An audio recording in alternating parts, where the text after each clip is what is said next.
Have received a letter, నాకు ఒక ఉత్తరం వచ్చింది అంటారు పురంధరదాసు. ఆ ఉత్తరం ఏమిటది? భగవద్గీత. శంకరాచార్యులు వారు చెప్పారు, భగవద్గీత కించితదీత గంగాజల లవకనికాపీత. భగవద్గీత కొంచెం చదివినా, గంగాజలం ఒక్క చుక్క నోట్లో పడినా, మురారి, మురారి అంటే మహేష్ బాబా, మహేష్ బాబా మంచోడు, హార్ట్ ఆపరేషన్ చేయిస్తాడు, హార్ట్ ఉన్నాడు. మురారి అంటే మురా అనే రాక్షసుణ్ణి సంహరించినటువంటి కృష్ణుడు. ఎవరైతే కృష్ణుణ్ణి స్మరిస్తారో ఒక్క క్షణకాలమైనా, గంగ ఒక్క చుక్క నీరైనా నోట్లో వేసుకుంటారో, ఎవరైతే భగవద్గీత కొంచెమైనా చదువుతారో వారు యమేన నచచ్చాం, యముణ్ణి చూడరు అన్నారు. మీకు ఆ శ్లోకం చెప్పబోతున్నాను, కానీ మనం ముందుకు వెళ్ళిపోయాం. అందరు చెప్పండి. ఉద్యమే నహి సిద్ధ్యంతి కార్యాణి నమ మనోరథై నహి సుప్తస్య సింహస్య ప్రవిశంతి ముఖే మృగా.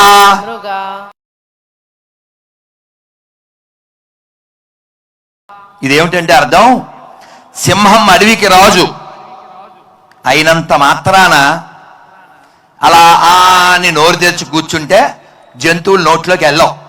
అది కూడా లేచి వేటాడితేనే ఫుడ్ దొరుకుద్ది. కాబట్టి నువ్వు ఎంత గొప్పవాడివైనా ప్రయత్నం చేయకపోతే నువ్వు గొప్పవాడివి కావు. కాబట్టి సాధనా సాధ్యతే సర్వం. కాబట్టి ప్రయత్నం చేస్తే మన మధ్యలోంచే ఒక అబ్దుల్ కలాం వస్తాడు, మన మధ్యలోంచే ఒక తెండూల్కర్ వస్తాడు, మన మధ్యలోంచే ఇంకో సైంటిస్టు, ఇంకో డాక్టర్ వస్తాడు. ప్రయత్నం ద్వారానే అది సాధ్యం. అలా ప్రయత్నాన్ని ఎప్పుడైనా మనం ఫెయిల్ అయితే, అపజయం పొందితే, కృష్ణ భగవానుడు చెప్తున్నాడు, శనై శనైరుపక్రమే అంటే నెమ్మది నెమ్మదిగా ప్రయత్నించండి.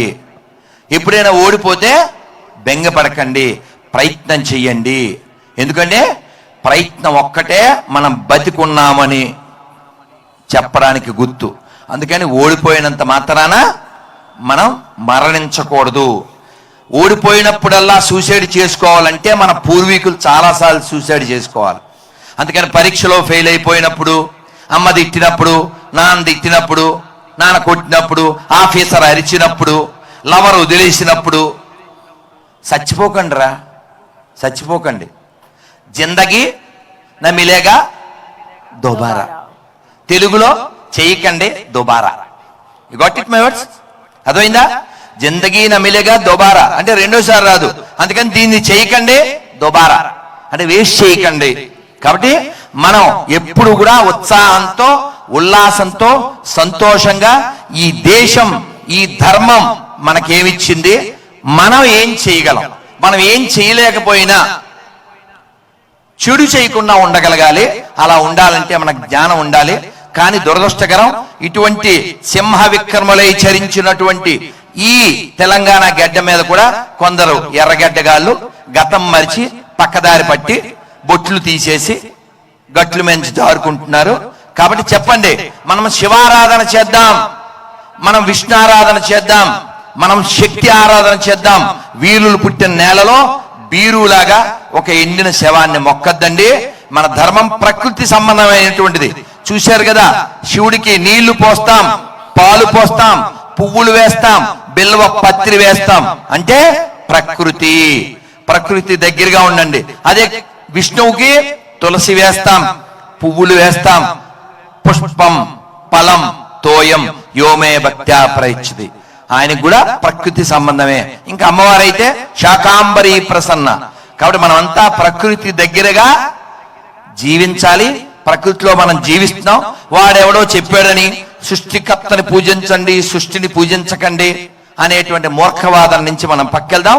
సృష్టిలో ప్రతి చోట దైవాన్ని దర్శించేటువంటి గొప్ప సంస్కృతి నాది. అందుకే మనం చెప్తాం, భూమిని మట్టి కాదు మనకి, భూమిని ఏమంటాం? భూమాత. ఆవునేమంటాం? గోమాత. తులసి తులసమ్మ. డబ్బులు లక్ష్మీదేవి. పుస్తకం సరస్వతి. అన్నం అన్నపూర్ణ. అంటే మనం ప్రతి దాంట్లో ఎవరిని చూస్తున్నాం?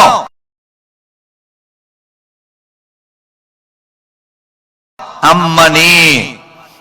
అమ్మని. అందుకని అందరిలో అమ్మని చూస్తాం కాబట్టే ఈ దేశాన్ని మనం ఏమంటాం? భారత్ మాతా.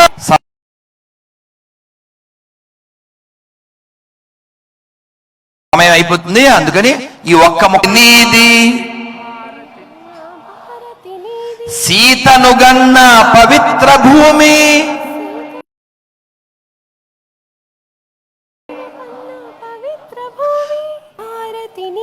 సీతనుగన్న పవిత్ర భూమి,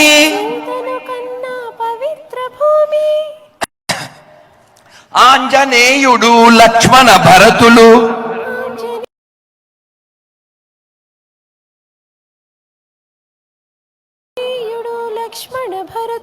ఆదర్శం రామాయణమని చాటాలోయ్, రఘురాముని చరితం నాదనవో. ఈ ఒక్క మొక్క మీరు పాడగలరు, చక్కగా పాడేద్దాం. మనదేనోయ్ భారతదేశం, మనదేనోయ్ భారతదేశం, భారతదేశం మనదేనోయ్, భారతదేశం మనదేనోయ్. కొంచెం గట్టిగా. దిక్కులన్నీయు పిక్కటిల్లగా, దిక్కులన్నీయు పిక్కటిల్లగా, భారత మాతకు జయ్యనవోయ్, భారత మాతకు జయ్యనవోయ్. భారత్ మాతాకి, భారత్ మాతాకి, భారత్ మాతాకి జై శ్రీరామ్. ఇది చెవులకు విందు. ఇవాళ భోజనం బంధు. We are all Hindu, we are all బంధు. దీంతో నా ప్రసంగం బంధు. మనం కలుసుకుందాం ముందు ముందు. అయినా ఒక్క మాట ఒక చెప్పకుండా ఉండలేక చెప్తున్నాను. స్వాతి, లాస్ట్. ఇది ఎండ్ ఆఫ్ మై ఫీస్ట్. ఇది చెప్పకపోతే వేస్ట్. ఇది వినగానే మీకు వస్తుంది boost. Now you are going to taste. Okay, ఇది చెప్పగానే మీకు నవ్వు వస్తుంది, దేవుడి మీద లవ్ వస్తుంది. నా బాల్యంలో నేర్చుకున్నాను. అందరూ ఒకసారి నమస్కారం మొదలు పెట్టి చెప్పండి, చాలా బాగుంటుంది.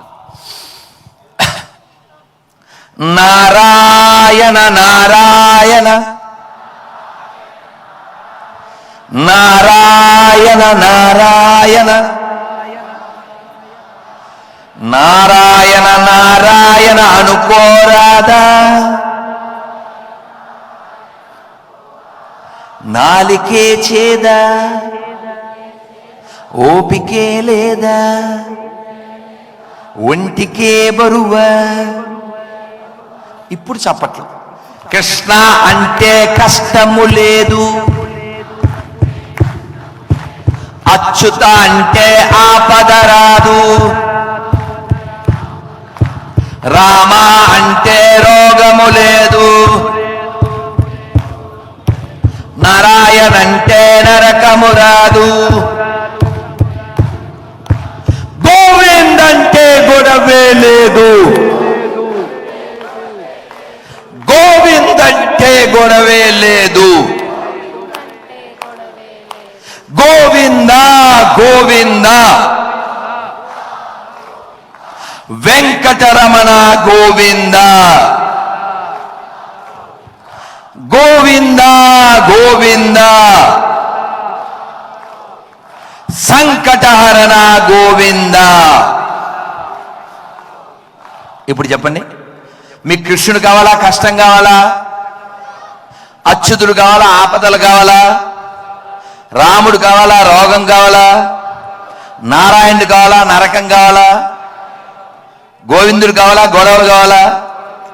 మీకేం కావాలో మీకు తెలుసు, ఎలా సంపాదించాలో మీకు తెలుసు. ఇంకా మాట్లాడితే నేను అయిపోతాను అలుసు. ఆల్రెడీ కారింది పులుసు.